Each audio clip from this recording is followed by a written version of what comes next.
This is Red, and this is my tutorial on tank turrets. First thing we're going to start with is identifying the three main types of tank turrets. We're going to look at the oscillating turret and the standard or conventional turret. The first which we are going to look at is the cleft turret. The cleft turret is able to swing and elevate without a roof and with its breech fairly far back, similar to the oscillating turret. You can see the schematic giving you a good idea of the general traits of this type of turret. Ammunition is stored in armored compartments on either side of the turret, and there's typically ammunition in the rear of the turret past the gun breech as well. However, this creates a problem because of the fact that the gun can now not elevate very far. The oscillating turret is a similar design, but the ammunition is now in the same moving area as the gun. You can see it on the French and some American tanks in World of Tanks.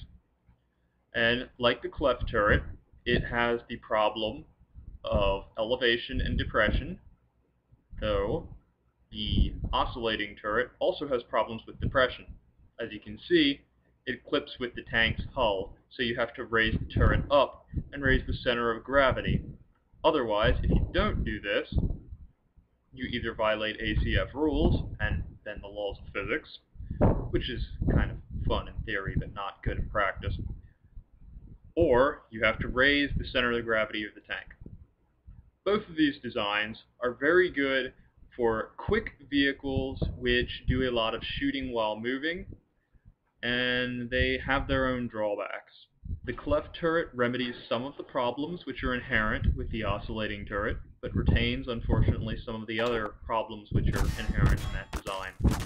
The cleft turret also has a slightly different armor layout, but the main restriction of both designs is the fact that you can't fit an ammunition bustle on the rear of the vehicle, which limits the stowage capacity of the turret.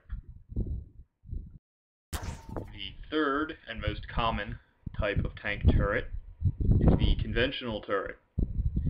This has been supplemented from its original design by the adoption of my rope turret, which lightens the physical mass required for the vehicle. This turret has the disadvantage, like the other ones, except for the cleft turret, that you do have to armor an additional space for the breech of the gun. However, it has a number of advantages. The first advantage is the fact that it has much greater elevation which is possible.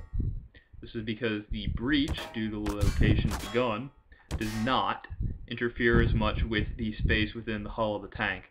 And this means that you can lower the center of gravity, and you can more efficiently use the armored space within the hull of the tank. The second advantage, and probably the most significant advantage in my personal opinion, is the fact that you can have an ammunition bustle on the rear. This is often seen on Western tanks and is a very efficient manner of storing ammunition. Not only can you use relatively large crates, but in addition to that, the weight of armor which is used to armor the front of the turret now protects more volume while we're having the same space. To put this in layman's terms, and in, I guess, English, if you armor the crates which are on the side of the turret, of the side of the breech of the gun, then you're also, through its frontal armor, armoring the bustle in the rear.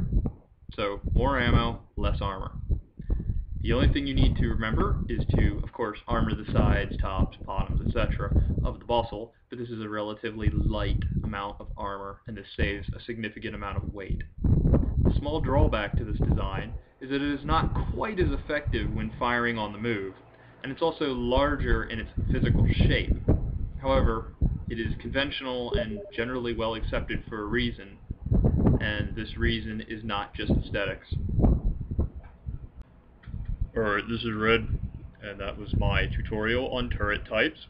Stay tuned, as you can click below and we'll find the second part of this tutorial, which will cover how to armor these types of turrets. I hope that you enjoyed and found this to be informative.